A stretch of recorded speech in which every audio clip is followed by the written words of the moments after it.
Hey everyone, and welcome to RPG Horror Stories with DnD Doge.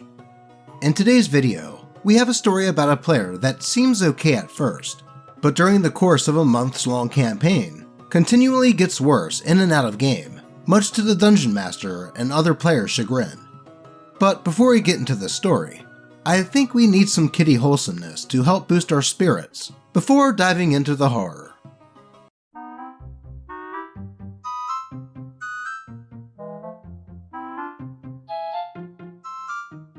There we go.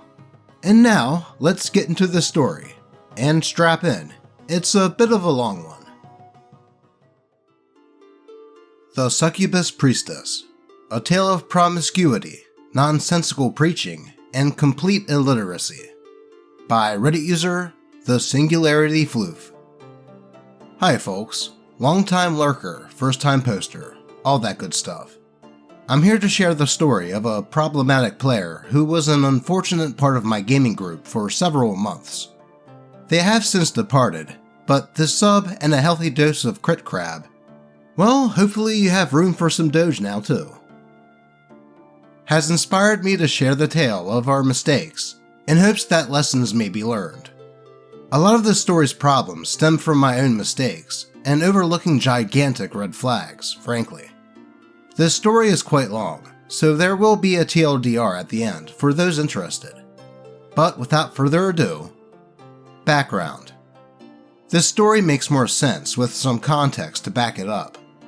At the start of the story, I had recently been getting acquainted with the new friend group after meeting my boyfriend.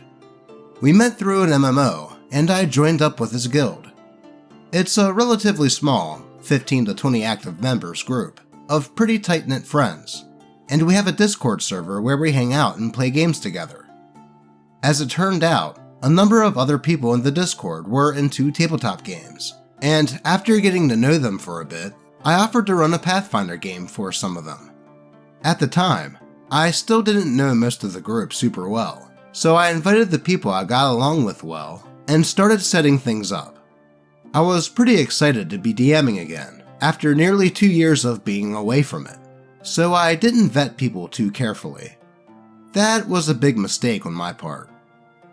The cast. Me, the Game Master.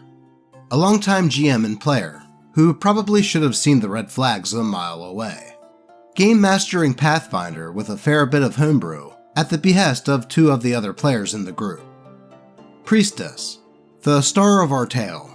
Playing a tiefling cleric dedicated to a homebrew god of redemption. A first-timer with Pathfinder, but not with tabletop gaming as a whole. A friend of the group who seemed kind of awkward, but generally okay at first. Fox, one of the 2 players who initially convinced me to dungeon master a game for the group. An experienced player playing a Kitsune Samurai Lord. Fox's knowledge of the system is incredible, which will come up as we move on. Wolf, the second of our experienced players, playing Fox's retainer. A Rakshasa blooded tiefling samurai. He game masters a Star Wars tabletop game for the same server. Probably the most easygoing, relaxed person I know, yet even his patience was tested by Priestess. Raven, my boyfriend. A newcomer to Pathfinder, playing a Dampier summoner. He was pretty quick to pick things up, despite being unfamiliar with the system. Phoenix, a friend of my boyfriend's. New to Pathfinder, but not tabletop. Playing a Samsarian cleric at first, later switches to an Ifrit sorcerer. And Bones, a mutual friend of the group who joined a bit into the campaign, playing a Tabaxi, homebrew conversion from 5e, which. Part 1. The Early Days. The first signs of disaster began before we even started playing. I had decided to run a politics-heavy game, focused on kingdom building and intrigue. Think Kingmaker mixed with Game of Thrones. Set in a northern country, where the king had recently perished with no legitimate heir. The players were on board with the idea, and we got together to make characters and talk shop. Fox and Wolf both bought into the premise heavily, and rolled up a pair of samurai. A young lord and his retainer, from a far-off land, come to make their fortune in the volatile lands of the north. Raven decided to play the scion of one of the noble houses in the area, striking off on her own to prove herself. Phoenix chose to play a cleric of the magic goddess, useful in both adventuring and advising capacities. All in all, they fit in nicely, and I was pretty happy with how their characters turned out. Priestess was another story. Their initial character concept was fantastic. An elven bard who was the princess in exile of a neighboring kingdom. The backstory was a little cliché, but it was ripe for political intrigue and fit well with the theme of a group of young, ambitious people trying to make it big in the kingdom's power vacuum, so I was all for it. Yet, it wasn't to be. A few days before we started, Priestest approached me wanting to change their character. We hadn't started yet, so I figured, sure, why not? Their next concept was a tiefling cleric, a priestess to one of the local gods, and a local figure for the game's starting town. It struck me as a little odd, since they didn't have a hook into the intrigue side of the game, but I figured they just wanted to lean into a supportive adventuring role. The character was also very similar to the player character they had played in Wolf's Star Wars campaign, but with a bit more fantasy flavor. I brushed it off as them wanting to get used to the system within their comfort zone and help them make a new sheet. However, one thing became apparent as we went. They were dead set on having the half-succubus template instead of the usual tiefling race. Now, I'm no stranger to odd character builds.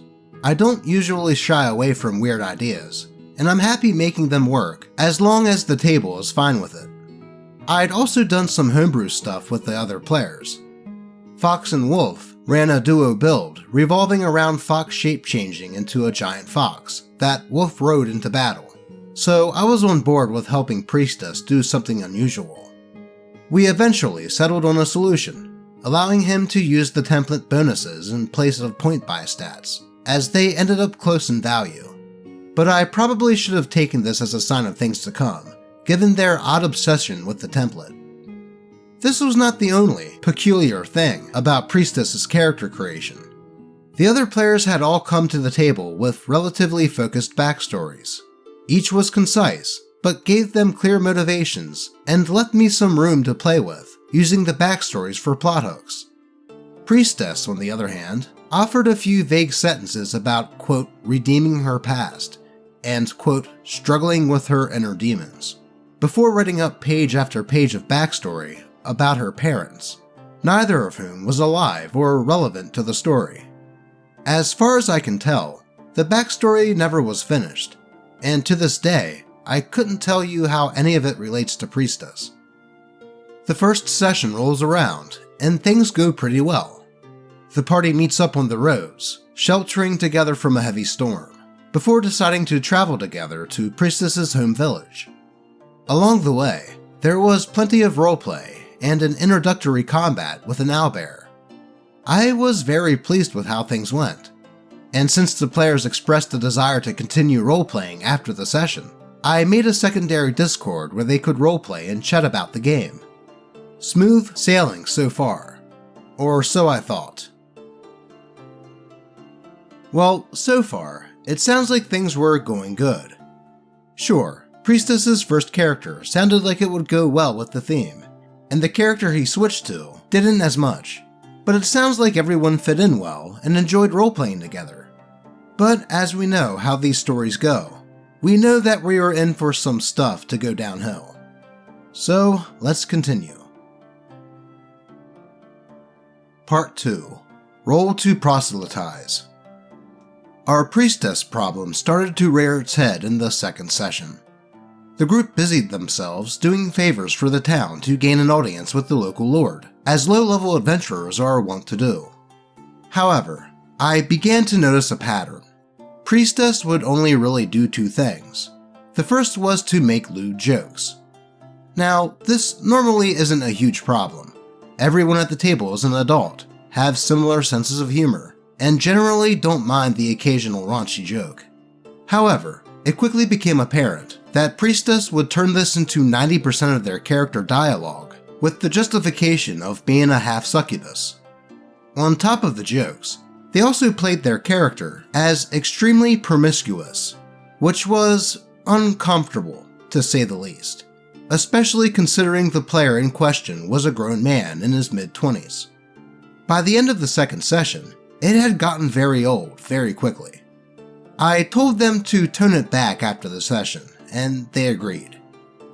The other thing Priestest would do was preach. Specifically, extremely aggressively preach their god's will at everyone and everything that might potentially have ears. At first, it was mostly the villagers, which made sense given that Priestess was their local cleric. It stopped making sense when she tried to preach at a rampaging troll. The party, all of whom were openly followers of other deities or had other cultural beliefs, and virtually every other living being she came into contact with. Even more bizarrely, Priestess didn't entirely seem to know what she was preaching about. Prior to the session, the player had asked for details about his character's god, and asked that they be a lawful good deity that fit their character's themes. No problem, I thought. I wrote up a few paragraphs of lore for a deity whose faith focused on personal growth and redemption, with the intent for them to be a very accepting, open-minded faith that could fit with Priestess's internal struggles. The only thing they truly would not tolerate was an evildoer with zero remorse. As far as I could tell, quote, redemption is the only word Priestess actually read. Her usual routine usually involved telling everyone they met that they must, quote, confess to her, heavily implied to be sexual at nearly every opportunity Priestess found, and atone for their sins, regardless of whether or not they had actually done anything wrong. Priestess also made a point that any way of atoning other than her words specifically was wrong, and would be punished. Strangely, Priestess never did follow up on that, nor did she ever seem willing to fight anything at all. After a few sessions of the absolutely nonsensical attempts to convert and or have sex with anything capable of locomotion, I was starting to get weary of Priestess. The other players didn't seem bothered, as Priestess was a pretty quiet player. While their interactions could be grating, they were few and far between, and Priestess seemed like they were well-meaning, just kind of awkward and weird, and the strange behavior never came up when we hung out outside of the sessions. This continued for a few months of play, with things going mostly great, save for an occasional moment where Priestess said or did something awkward that left the table uncomfortable. This all changed around the 6th month mark. By this point, the game had developed a great deal. Bones had joined up as the party's 6th member. The party had acquired a small border fort and were now moving up the ranks of the nobility. The party was moving in to assess their new property and clear it of a long-standing haunting when the first major incident occurred. Well, yeah, I can see how Priestess as a character could get a tad grating with the way that the character was, but as it sounds up to this point, the player didn't do it too often and may have been going for a comical angle with the character. But by the sounds of things, this story is about to take a turn. Part 3. I rolled diplomacy on the corpse. Around halfway into the session, the party found a secret laboratory in the cellar of their new fort. I went into detail describing it, as well as the big oddity in the room, the long-dead corpse of a massive ancient construct. The party was quick to investigate, including Priestess. Most of the party went for sensible lines of investigating, such as knowledge checks, searching the room, etc. Priestess then decides, spontaneously, that perhaps praying near the creature will awaken it. I shrugged to myself and described that she prays beside it, but it does not react in any way. After all, it is a corpse. Notably, this was not the first time she had tried this, as earlier in the session, she had tried to proselytize at a zombie to very little success. Priestess, unsatisfied, attempts no less than 4 diplomacy checks to convince a corpse to wake up. At this point, I'm confused, but try to gently point out that the corpse is, well, dead, and cannot be reasoned with via diplomacy. This frustrates Priestess seemingly, and she continues to attempt to prompt a reaction out of it via preaching, last rites, and other religious measures. At this point, it's been a solid 20 minutes of this nonsensical line of thought, and the rest of the party is both frustrated by these antics and ready to move on as they were unable to uncover clues, as they had decided to ask someone who might be familiar with constructs instead. So I try to push things onwards. Priestess, 2 more checks later, finally decides to let it go. But at this point, I can tell the party wants to call it, as Priestess had stalled for nearly a half hour, and the party's groove had very much been lost. We called the session shortly after clearing out the rest of the fort. A couple of the other players remarked on the Priestess episode after that session, and we all agreed that maybe it was mechanics confusion. Priestess had struggled a bit with combat and other mechanics in Pathfinder, so we thought that maybe the player didn't entirely understand how diplomacy worked. Fox and I talked to him afterwards and tried to explain that, in general, diplomacy doesn't work very well against dead things or creatures incapable of rational thought. Additionally, we tried to explain that while a high diplomacy roll helps, it still won't let you do the impossible or convince something of a totally irrational argument. This concept never seemed to root itself entirely into Priestess's mind, as she tried to convert undead creatures with diplomacy on other occasions. Yeah, trying to reason with a zombie that it doesn't want to eat your brain doesn't really sound like a rational thing to do. And I can see how after trying over and over with the dead construct could work on the other player's nerves a bit. But OP as Dungeon Master is also a little at fault here for letting that go on for as long as it did. Let's keep going. Part 4. The Paranoid Breakdown. The diplomacy incident was shortly followed by the strangest change I have ever witnessed in an individual. Priestess, outside of session, had always been a pretty chill person. He seemed kind of clueless and a bit weird, but otherwise pretty pleasant and well-meaning. This changed basically overnight. I make a point of keeping out-of-game drama far from the table, but Priestess had no such qualms.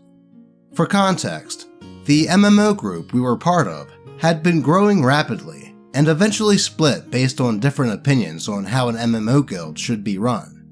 Priestess was friends with the person who wanted to split their group of friends off and do their own thing, but that person left them out of the decision. Priestess, understandably, was pretty upset. Unfortunately, at virtually the same time, the remaining members finalized our roster for the new raids that had just come out, and Priestess was not on it.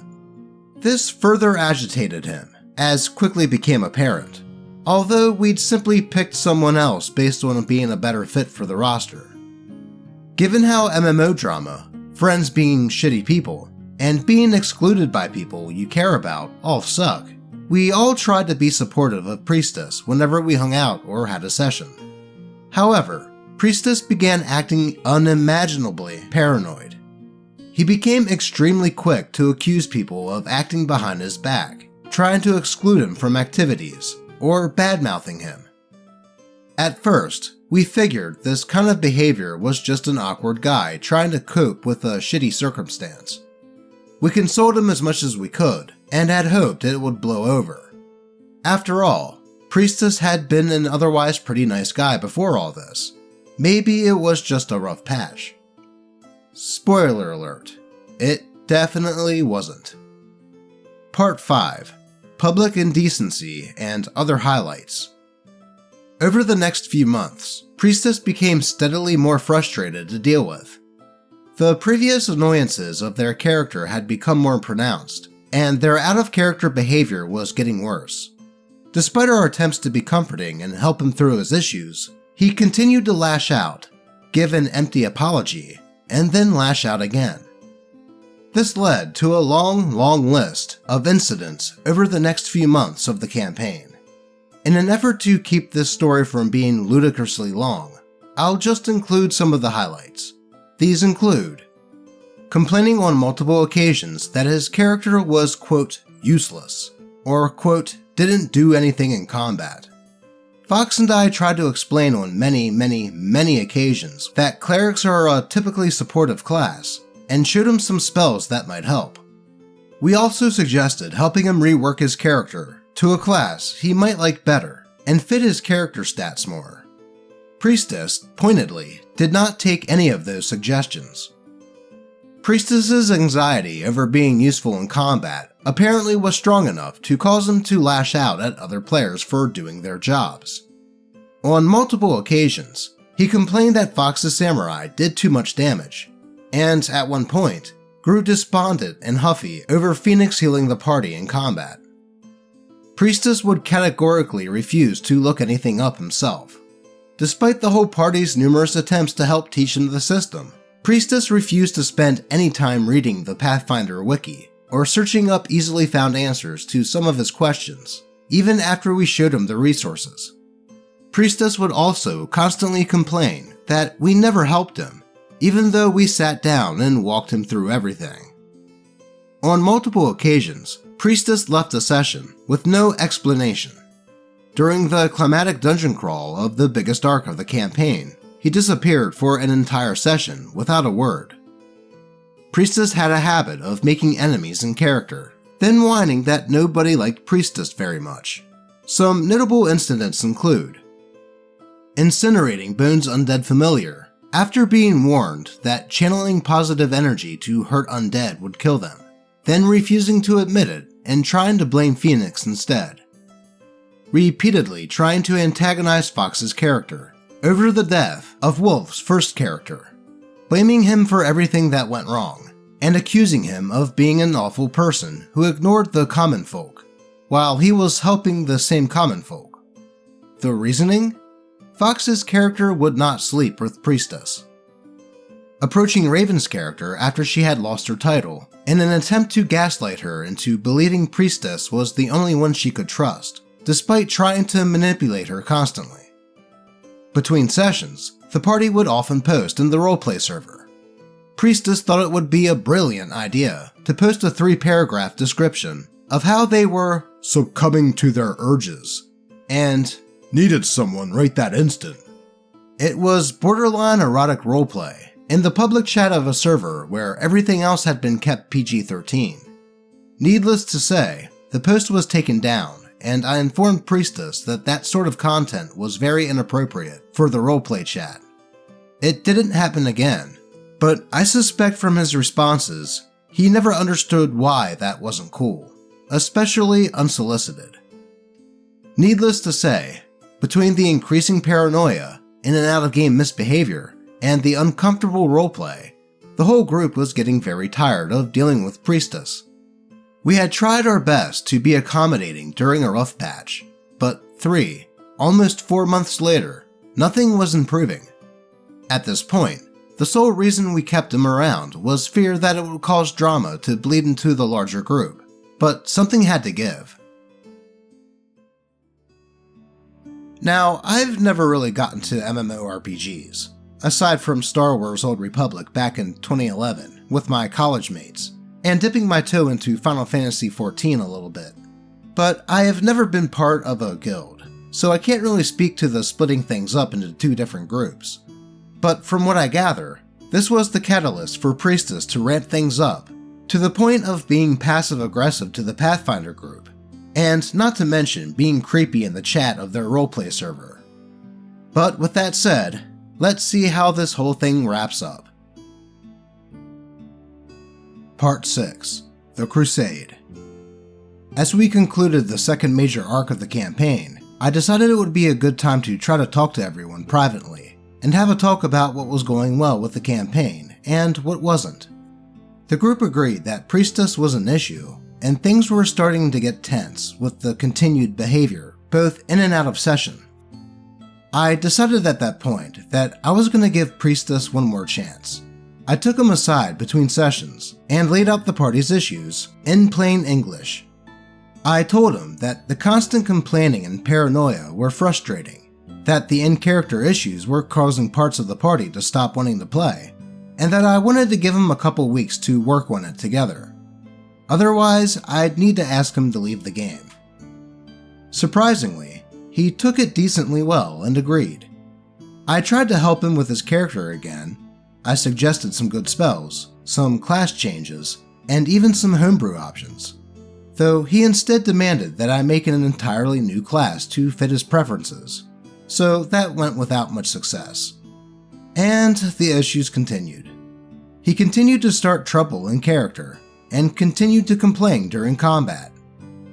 I finally gave up when he direct messaged me, mid-roleplay session, to complain that no one liked his character. And when I explained why people found Priestest frustrating, I was told that I was telling him he couldn't play her the way he wanted. The following night, I put my foot down and asked him to leave.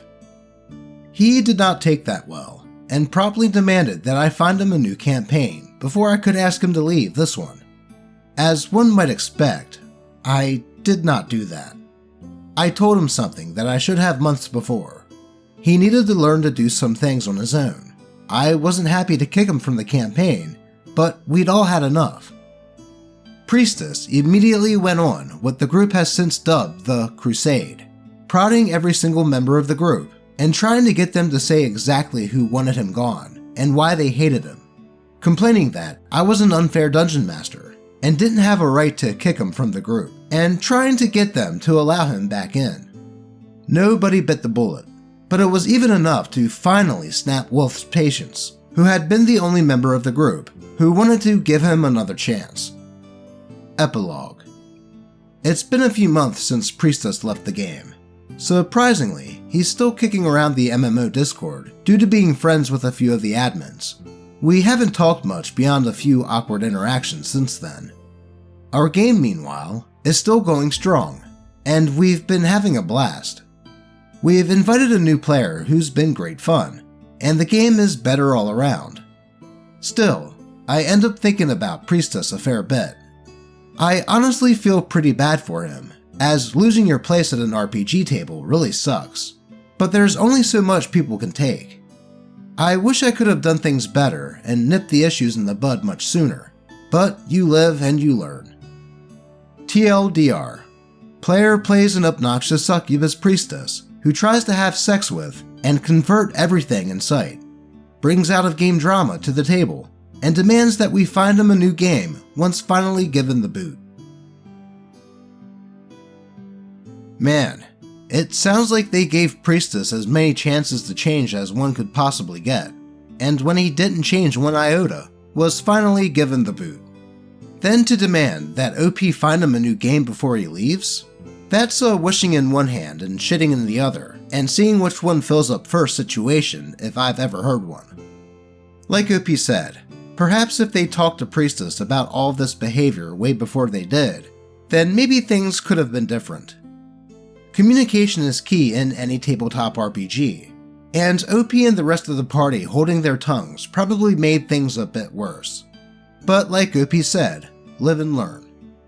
It is good to hear that the game is still going well, and that they even added a new player who they seem to enjoy. But that is all I have for you today. I realize it was a bit of a long one, but I thank you if you managed to stick around till the end. And, as always, I appreciate all of you, and may your games remain drama and horror story free. Until next time.